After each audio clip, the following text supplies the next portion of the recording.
Halo, assalamualaikum warahmatullahi wabarakatuh. Selamat pagi menjelang siang, anak-anak. Oke, kita ketemu kembali pada pembelajaran kita sosiologi tentang materi modernisasi. Nah, terima kasih sebelumnya sama Ibu yang sudah mengikuti pelajaran Ibu tentang globalisasi pada hari Rabu minggu lalu. Yang datang dapat materi dan dapat pencerahan tentang materi globalisasi. Yang tidak datang sesuai janji Ibu tidak Ibu jelaskan kembali karena kita masuk materi baru modernisasi. Oke, sebelum kita masuk modernisasi, tentu kalian sudah memahami apa itu modern. Modern tentu adalah dari tradisional menuju modern, di mana sifat-sifat kayak tingkah laku serta pemakaian orang tentang modern. Adapun KD di bab 2 ini tentang materi kita globalisasi dan modernisasi, yaitu memahami berbagai permasalahan sosial yang disebabkan oleh perubahan sosial di tengah-tengah pengaruh globalisasi dan modernisasi, dan mengategorikan berbagai permasalahan sosial yang disebabkan oleh globalisasi serta akibat-akibatnya dalam kehidupan nyata di masyarakat sehingga dapat merespon berbagai permasalahan sosial dan ketimpangan yang disebabkan proses globalisasi dan modernisasi. Jadi di sini kita mengkaji masalah-masalah sosial itu yang disebabkan oleh globalisasi dan modernisasi yang terjadi di kehidupan nyata kita. Nah, maka itu kita harus jelaskan apa itu globalisasi dan modernisasi. Globalisasi sudah kita pelajari minggu lalu, hari Rabu kemarin, waktu kita adakan pertemuan tatap muka. Hari ini kita akan menjelaskan modernisasi. Adapun indikator yang ingin dicapai dalam materi ini yaitu menjelaskan pengertian modernisasi, mengidentifikasi karakteristik modernisasi, menganalisis perspektif postmodernisasi. Kita masuk pengertian modernisasi. Nah, sebelum kita jelaskan apa itu modernisasi, sebelumnya kan sudah Ibu bilang bahwa kalian sudah mengetahui apa itu modern. Nah, sekarang apa itu modernisasi? Nah, sebelum masuk modernisasi, kita ketahui dulu, modernisasi itu adalah merupakan perubahan yang menuju pada sistem sosial ekonomi dan politik yang berkembang di Eropa Barat dan Amerika Utara pada abad ke-17 hingga ke-19. Pada waktu itu, Eropa Barat, masyarakat tradisional, berwujud negara absolut dengan pusat kota yang kuat. Eropa Timur sangat otokratis, sedangkan Amerika Serikat, Kanada, Australia merupakan proses kolonisasi, sedangkan negara-negara di Asia berwujud kerajaan yang didasarkan ikatan darah yang kuat dan tradisi. Namun semuanya mengalami modernisasi, khususnya setelah Perang Dunia Kedua dengan melakukan pembangunan kembali setelah kehancuran akibat perang.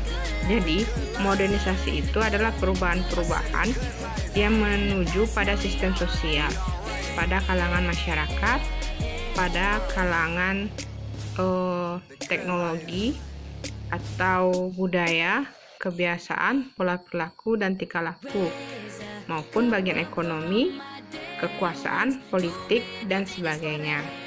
Nah, modernisasi ini pada dasarnya mencakup transportasi, total kehidupan bersama yang tradisional dalam arti teknologi serta organisasi sosial ke arah pola-pola ekonomis dan politis yang menjadi negara-negara barat yang sangat stabil. Jadi di sini dasarnya modernisasi itu dari transformasi total kehidupan, transformasi total kehidupan, di mana dari yang tradisional menuju teknologi melalui pengaruh-pengaruh dari negara-negara barat. Nah, modernisasi juga adalah suatu bentuk perubahan sosial yang terarah atau directed change yang didasarkan pada perencanaan integrated atau planned change dan biasanya dinamakan social planning. Modernisasi itu adalah perubahan yang terarah dan direncanakan. Nah, adapun kata Komplia, ahli bahasa Alimanda, mengutarakan konsep modernisasi. Konsep modernisasi dengan mendefinisikan dalam 3 cara: historis, relatif, dan analitis. Nah, kalau secara historis, modernisasi sama dengan westernisasi atau amerikanisasi. Ini dilihat masyarakat jadikan sebuah model. Jadi, modernisasi itu dilihat bahwa orang membangga-banggakan dunia kebarat-baratan, atau meniru sistem gaya tingkah laku kebarat-baratan. Nah, maka dilihat itu secara historis, karena pada saat itu dilihat masyarakat meniru secara total apa yang dibuat, dikembangkan oleh negara barat atau bagian barat. Nah, kalau bagian relatif, modernisasi itu berarti upaya yang bertujuan untuk mencapai standar yang dianggap modern, baik oleh rakyat banyak maupun elit penguasa.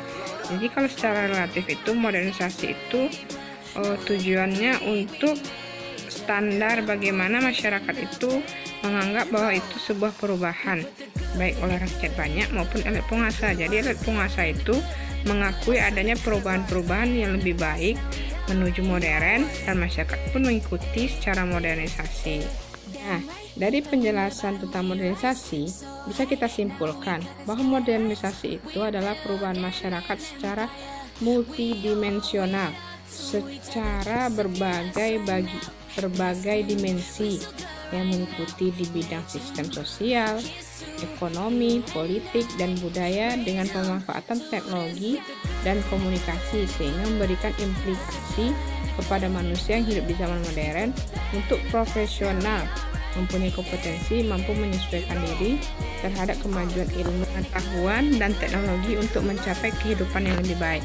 Jadi modernisasi ini adalah perubahan masyarakat yang terjadi di berbagai aspek. Nah, baik sistem sosial atau kebiasaan-kebiasaannya, aturan-aturan yang berlaku, ekonomi, politik, budaya, dan faktor teknologi. Nah, di situ berimplikasi kepada masyarakat untuk mampu bersaing dan mampu bagaimana mengikuti kemajuan terhadap ilmu pengetahuan teknologi.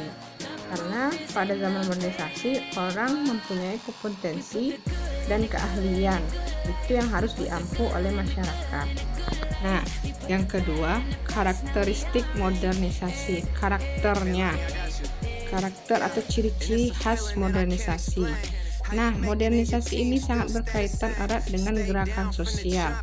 Gerakan itu adalah suatu keinginan masyarakat untuk mengadakan sebuah perubahan, ataupun sesuai pendapat Stomka, ahli bahasa Alimandan, menyatakan secara historis gerakan sosial itu adalah fenomena yang universal, fenomena yang sangat menyeluruh.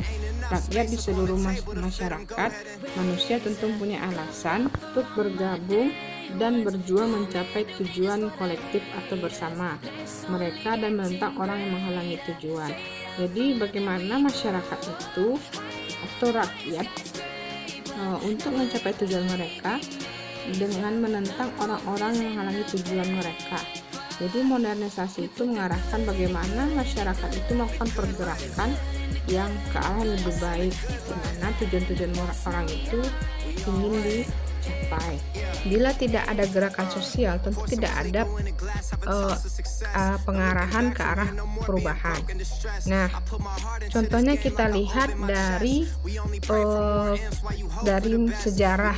Nah, makanya Stomska ini mengaji secara historis bersejarah.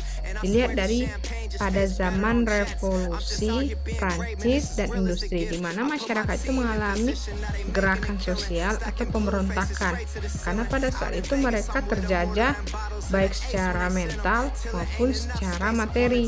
Jadi mereka melakukan pergolakan. Dari gerakan mereka melakukan pemberontakan itu, pada masa itu oleh elit-elit politik atau elit-elit penguasa mereka yang bersifat otoriter, mereka gulingkan menjadi pemerintahan yang lebih demokratis dan memberikan pandangan-pandangan yang lebih rasional kepada masyarakat yang tidak irasional, pada masyarakat desa contohnya ya. Nah, maka dari itu pergerakan tadi merubah seluruh aspek negara atau seluruh bangsa untuk melakukan pengembangan ekonomi dengan cara mereka melakukan penjajahan antar bangsa-bangsa, terutama Asia. Nah, disitulah mereka mengembangkan alat-alat teknologi mereka menjadi lebih baik sehingga muncul namanya modernisasi. Nah, dari situlah masyarakat meniru hal-hal yang lebih baik menjadi modern, terutama negara-negara Asia yang sudah dijajah. Nah, yang ketiga, ciri-ciri umum teori modernisasi. Dalam perubahan sosial, sebelumnya materi kita ada kajian kita tentang teori modernisasi terhadap perubahan sosial. Nah, adapun ciri-ciri mengenai teori-teori modernisasi ini, yaitu teori itu didasarkan pada dikotomi antara apa yang disebutkan modern dan tradisional. Dikotomi itu adalah konstruktivitas atau konsep apa yang disebut modern atau tradisional. Nah, modern itu dilihat dari simbol dari kemajuan pemikiran yang rasional, cara kerja yang efisien. Sebaliknya, masyarakat yang tradisional merupakan masyarakat yang belum maju, ditandai berpikir irasional serta kerja yang tidak efisien. Nah, orang melihat kalau orang modern itu pasti lebih baik, lebih maju, dan cara kerjanya pun bagus. Apalagi kalau orang melihat masyarakat yang masih bersifat tradisional, pasti mereka masih berpikiran masih kuno atau primitif, dan cara kerja mereka pun masih yang manual, menggunakan alam dan tidak menggunakan alat-alat yang diproduksi untuk mempermudah kerjaan mereka. Nah, yang kedua, teori modernisasi itu juga didasarkan pada faktor non-material sebagai penyebab kemiskinan, khususnya dunia ide atau alam pikiran. Faktor ini menjelma dalam alam psikologis individu atau nilai-nilai kemasyarakatan yang menjadi orientasi penduduk dalam memberikan arahan pada tingkah lakunya. Jadi di sini modernisasi melihat juga pada non-material, maksudnya melihat dari pandangan-pandangan, ide. Dengan faktor inilah mendarah daging atau menjadi jati diri pada individu itu bersikap rasional dan bersikap lebih baik, karena di situ mereka menuju orientasi untuk memperbaiki pandangan-pandangan atau tingkah lakunya. Nah, yang ketiga, teori modernisasi ini bersifat ahistoris. Maksudnya, hukum-hukum itu sering dianggap berlaku secara universal, secara menyeluruh, yang diberlakukan tanpa memberikan faktor waktu atau tempat. Jadi di sini dilihat bahwa hukum-hukum itu melihat kejadian terjadi pada masyarakat tentu bisa diperbaiki, bisa diatasi. Tidak harus pada waktu hari itu dan tempat yang terjadi orang akan mengatasinya, tentu bisa lain hari atau kapan akan bisa direncanakan. Yang keempat, dalam modernisasi ada faktor pendorong dan penghambat dalam pembangunan dari intern negara itu. Jadi dalam modernisasi itu tentu ada pendorong dan penghambat dalam pembangunan dari bagian di dalam negara itu. Jadi apakah negara itu mau menunjukkan mereka sudah modern atau karang lebih baik, ataukah negara itu tidak mau menuju arah modern? Tentu ada faktor pendorong mereka untuk menuju arah modern dan ada faktor penghambat mereka untuk tidak menuju modern. Adapun ciri-ciri manusia modern menurut Smith dan Inkeles, yaitu terbuka terhadap pengalaman dan ide-ide baru. Jadi orang modern itu terbuka terhadap apapun masalah-masalah ataupun kebiasaan-kebiasaan ataupun kebudayaan-kebudayaan yang ada. Nah, jadi itu orang modern. Jadi ide-ide yang baru mereka terima, mereka jadikan masukan untuk perubahan diri ke arah yang lebih baik. Nah, kalau yang kedua, berorientasi ke masa sekarang dan masa depan. Jadi mereka berpikir bagaimana masa akan datang menjadi lebih baik, lebih maju, dan masa akan datang lebih mudah dalam suatu pekerjaan, dan lebih berpikir lagi lebih modernisasinya lebih maju ke arah yang lebih bagus. Kalau yang ketiga, sanggup membuat perencanaan terhadap program kerja dan hidupnya. Jadi orang modern itu dia mempunyai perencanaan, planning terhadap kehidupannya. Dia mau jadi apa esok, atau bagaimana kerjanya besok. Apakah menjadi orang biasa-biasa saja atau menjadi orang yang lebih luar biasa. Nah, itu orang modern. Tentu orang modern akan berpikir secara rasional. Kehidupan memerlukan keahlian dan keterampilan. Kehidupan membutuhkan kemajuan teknologi. Terus kehidupan bagaimana membutuhkan namanya uang. Nah, bagaimana masa depannya menjadi lebih baik dan tidak menjadi lebih susah lagi. Itu orang modern. Kecuali orang tidak modern, tentu berpikir hari ini yang didapat, tentu hari ini yang dihabiskan. Nah, kalau orang modern pasti berpikir secara lebih baik dan matang untuk program perencanaan masa hidupnya. Nah, yang keempat, percaya bahwa manusia itu dapat menguasai alam dan bukan dikuasai alam. Jadi kalau orang modern itu memikirkan bahwa alam ini bisa dikuasainya dengan cara alam itu bisa dijadikan sebuah lapangan pekerjaan, dijadikan alam itu sebuah hal-hal yang inovatif yang bisa menguntungkan dan berguna. Nah, yang keempat, syarat-syarat modernisasi. Jadi syarat-syarat terjadinya modernisasi bila yang pertama, cara berpikir yang ilmiah atau scientific thinking yang melembaga dalam kelas penguasa maupun masyarakat yang menghendaki sistem pendidikan dan pengajaran terencana dengan baik. Nah, bila cara berpikir scientific thinking ini melembaga atau menyeluruh di kelas-kelas penguasa atau masyarakat, tentu masyarakat pun bersifat lebih maju. Masyarakat akan menerima dengan baik, tentu pendidikan akan lebih baik, dan orang-orang kita atau negara-negara kita, bangsa-bangsa kita, anak-anak bangsa kita mampu bersaing pada masa akan datang, baik dalam pekerjaan atau dalam apapun, karena pendidikan mereka sudah lebih baik dan lebih maju. Nah, yang kedua, pengumpulan data yang baik dan teratur secara terpusat pada lembaga atau badan tertentu seperti BPS, Biro Pusat Statistik. Jadi bila masyarakatnya itu atau lembaga-lembaganya itu atau perkantorannya itu, data-data itu terkumpul dengan baik dan teratur, tersistem, tentu masyarakat dikatakan itu sudah maju, sudah modern. Karena kenapa? Data-data tadi sudah disimpan dengan teratur.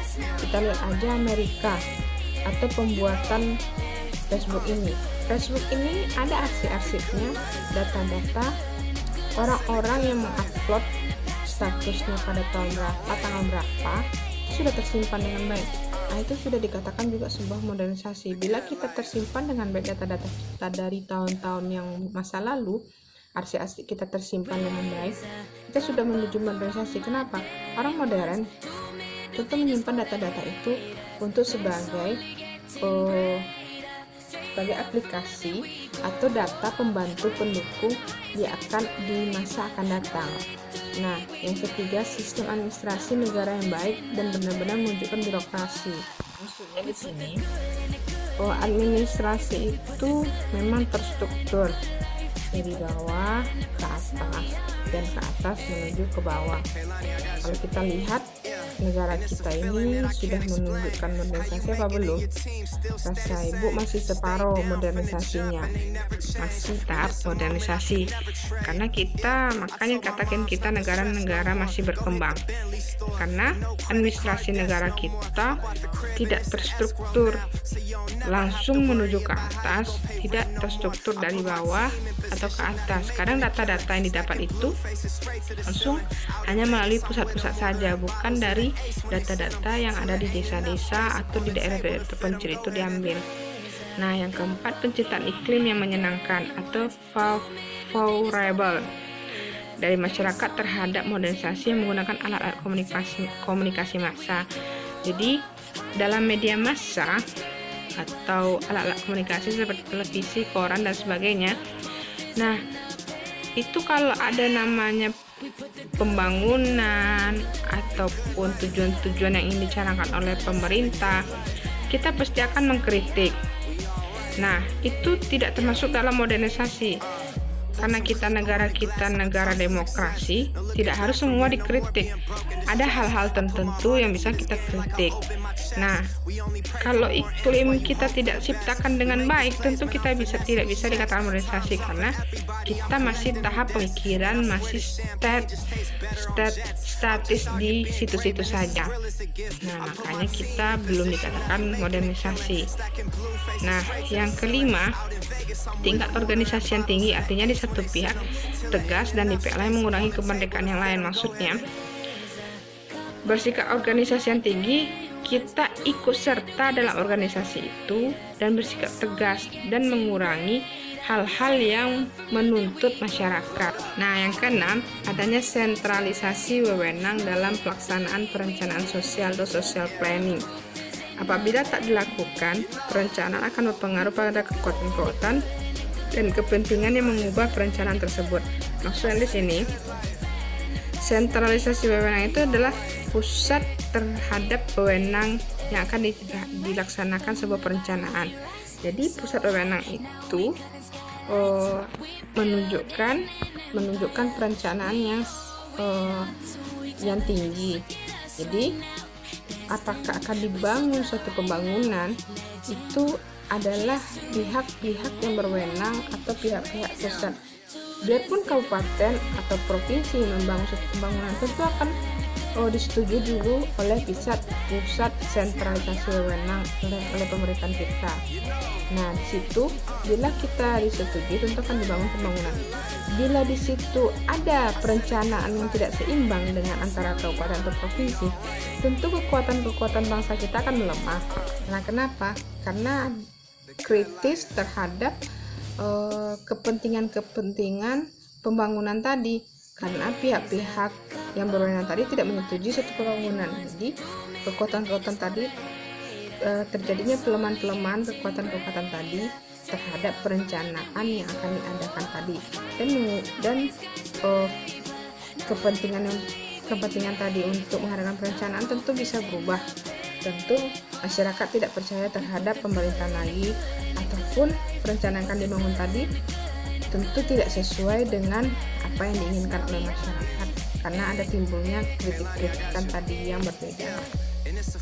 Nah, yang kelima, gejala-gejala modernisasi. Gejala modernisasi ada di bidang budaya.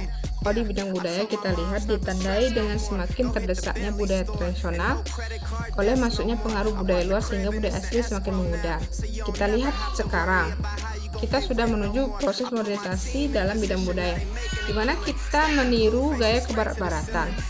Jadi budaya tradisional kita sudah hilang. Contohnya dalam pesta pernikahan sudah memakai namanya organ tunggal atau keyboard bahasa kita. Nah, pakai dansa, pakai pesta. Sedangkan nilai-nilai tradisional suatu suku bangsa tadi jarang dipakai. Alat musik tradisional pun tidak pakai. Sekarang orang pakai band, pakai keyboard dan sebagainya. Kedua, di bidang politik. Ditandai semakin banyaknya negara-negara yang lepas dari penjajahan, munculnya negara-negara yang baru merdeka, tumbuhnya negara-negara yang demokrasi, lahirnya lembaga-lembaga politik, dan semakin diakuinya hak asasi manusia. Itu dalam bidang politik. Jadi dengan adanya modernisasi, semenjak adanya Perang Dunia tadi kan, Perang Dunia Kedua, memperbaharui terhadap bagian-bagian negara tadi yang terjadi perang tadi, sehingga lepas dari penjajahan, lalu munculnya negara-negara yang baru merdeka, negara-negara yang menjadi jajahan tadi atau bagian koloni-koloni mereka lalu merdeka, lalu tumbuhnya negara-negara demokrasi yang bersifat absolut atau otoriter dahulunya. Pada negara-negara yang berkoloni timbul negara yang berdemokrasi, akhirnya lembaga-lembaga politik, dan semakin diakuinya hak asasi manusia, timbulnya partai-partai politik. Nah, di bidang yang ketiga, bidang ekonomi, ditandai semakin kompleksnya kebutuhan manusia akan barang-barang jasa, sehingga sektor industri dibangun secara besar-besaran untuk produksi barang dan jasa. Contohnya, di bidang ekonomi kita membutuhkan semua peralatan rumah tangga, dari blender, mesin cuci, TV, oven, dan sebagainya. Nah, hanya banyak tumbuh perusahaan-perusahaan secara besar-besaran. Karena kenapa? Kebutuhan masyarakat semakin beragam dengan munculnya teknologi-teknologi alat-alat produksi. Lalu di yang keempat, bidang sosial, yaitu ditandai semakin banyak kelompok baru dalam masyarakat. Maksudnya, dalam bidang sosial ini, dengan munculnya modernisasi, orang berpikir secara rasional, munculnya ahli-ahli dalam keterampilan, munculnya ahli-ahli spesifikasi di bagian bidangnya masing-masing. Contohnya guru dulu boleh sembarangan asal mengajar, kini harus terspesialisasi bagiannya.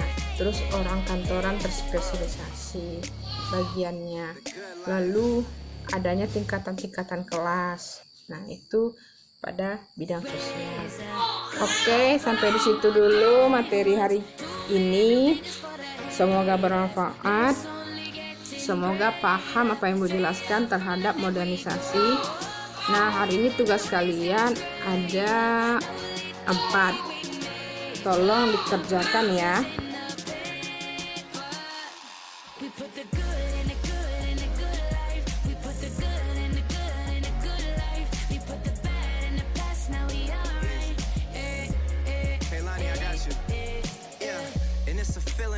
Explain how you make it in your team still stay the same, stay down from the jump and they never change, man. It's a moment